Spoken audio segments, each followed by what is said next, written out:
विष्णु गुरुर्देवो महेश्वर गुरु साक्षात् परं ब्रह्म तस्मै श्री गुरुवे नमः। आइए आगे की तरफ पढ़ें। 18 जनवरी सन 1997। आज पल्स पोलियो दिवस के कारण सभी संस्थान बंद थे। हम सब लोग गुरुदेव के यहाँ ही गए और गुरुदेव के निर्देशानुसार हम सभी लोग सूलटांकेश्वर महादेव गए। इंद्र कुमार जी का ट्रक आया जिसमें गद्दे बिछा दिए गए।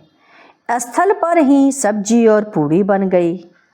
पलाद घाट से एक नैष्टिक ब्राह्मण को साथ में लिया गया और हम सब का काफिला वहाँ के लिए चल दिया।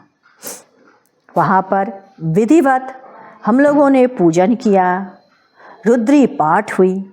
विधिवत ढंग से मंत्रोच्चार के साथ रुद्राभिषेक भी हम लोगों ने वहीं पर संपन्न किया। प्रत्येक बेलपत्र लेकर के गए थे। सब बेलपत्र पर राम राम गोपी चंदन से लिखा हुआ था, जो कि उस शिवलिंग पर हम सब लोगों ने चढ़ाया। हनुमान जी को सिंदूर चढ़ाया गया, उन्हें वस्त्र पहनाया गया। माँ पार्वती के लिए चुनरी यहीं से लेकर के गए थे, पहनाई गई। सभी ने जल से दूध चढ़ाया, हाथ से श्रृंगार किया, श्रृंगी लेकर के रुद्राभिषेक किया। उसके पश्चात ब्राह्मण को भोजन कराए और दक्षिणा देने के बाद हम लोगों ने भोजन किया।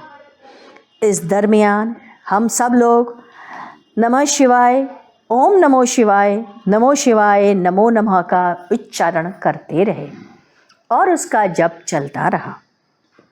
अनवरत करते रहने का ही हम लोगों को आदेश मिला था। फिर वहाँ से निकलकर हम सभी लोग अदलपुल के माँ शीतला देवी का दर्शन करने गए। माँ को चुनरी पहनाई, वहीं पर भोग लगाया, फिर आरती की। सभी लोगों ने ऐसा ही किया। हम सभी 5 बजे तक धीरे धीरे घर वापस आ गए। इसके पश्चात 25 जनवरी सन 1997। आज के सत्संग में गुरुदेव ने कहा, भगवान ने इस मिट्टी के पुतले में 3 चीज़ें दी हैं, आयु, भाग्य और भोग। आयु के निर्धारण के लिए भगवान ने श्वास दिया। किसी को 10 श्वास दिया तो किसी को 10 अरब श्वास दिया। इस तरह जिसको जितनी श्वासें दी उतनी उसकी आयु निश्चित हो गई। भगवान ने मानव को ज्ञान व अज्ञान दोनों से युक्त किया। उसे परा और अपरा दोनों का ज्ञान दिया। उसे कुंडलनी शक्ति का ज्ञान दिया, जबकि अन्य प्राणियों को नहीं दिया। रोबोट एक यांत्रिक मनुष्य है। रोबोट को ज्ञान मनुष्यों ने दिया। यह अपरा ज्ञान नहीं है। खोटा सिक्का देने पर वह आपका हाथ पकड़ लेता है। आप डूब रहे हैं, भगवान को पुकारते और चिल्लाते हैं, बचाओ प्रभु, हम तुम्हारे सहारे हैं, तुम ही मेरे सहारे हो। यह परा ज्ञान है। जिसे आपने जाना नहीं उसे आप पुकारते हैं, यह परा ज्ञान है। इस शरीर के निर्माण में सबसे बड़ी चीज़ है खोजना, जो कभी समाप्त नहीं होती। खोजना, खोदना और खिलना, परंतु खोजाई निरंतर चलती रहती है। खोजना हमेशा बना रहता है, यह कभी समाप्त नहीं होता। जिस दिन खोज समाप्त हो जाती है उस दिन हमेशा के लिए खो जाना होता है। जो कभी नहीं होता, हर पल कोई न कोई रूप में खोजता ही रहता है। जीवन एक उत्सव है तो मृत्यु एक कला है। यही मृत्यु विज्ञान कहता है। जो मृत्यु की कला को जानता है वह जीने की कला भी जानेगा। जीवन का प्रतिक्षण आपसे नष्ट हो रहा है। जो नष्ट होने की प्रक्रिया में है वह नित्य है। वाइब्रेशन कहते हैं नीचे की चीज़ें छोड़ता जाता है। आप बूढ़े हो गए, आपकी टांगें दुख रही हैं। जब यह नीचे से ऊपर आता है तो कूल्हे में फंस जाता है, क्योंकि संस्कार बाकी है। यहीं से मूलाधार है। जीवन का क्रम रुक जाता है। कूल्हा चूल्हा से ही बना है। क ब्रह्म कहा गया। आह्लाद और निम्नतर स्थिति है।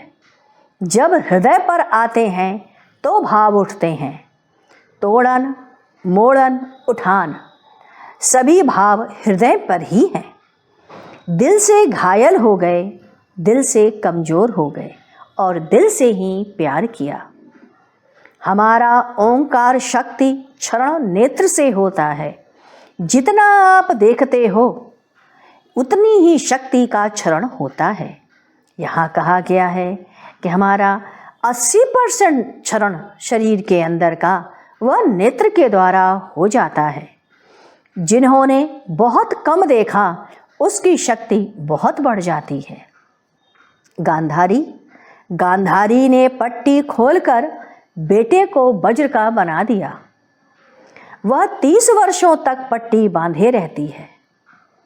रामघाट हॉस्पिटल में वाराणसी में खुदाई के समय नीचे एक महात्मा निकले, जिन्होंने नेत्र खोलकर एक कोढ़ी को निरोगी कर दिया था। जब शरीर क्षय होने लगता है तब जब तक वह हृदय पर नहीं पहुंचता मृत्यु नहीं होती। यदि पागल हो गए, ब्रेन फेल हो गया, परंतु यदि हृदय फेल हो गया तो आप नहीं बच पाते। अतः जब ज्ञान और भाव का आप में समन्वय होने लगता है तब योग होने लगता है।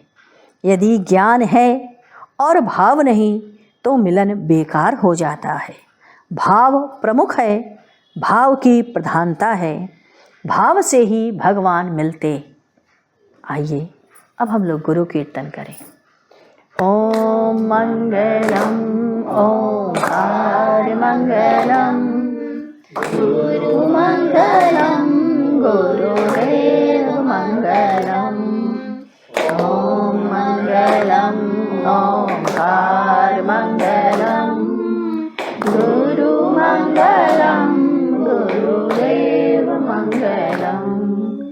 ओम मंगलम ओंकार मंगलम गुरु मंगलम गुरुदेव मंगलम।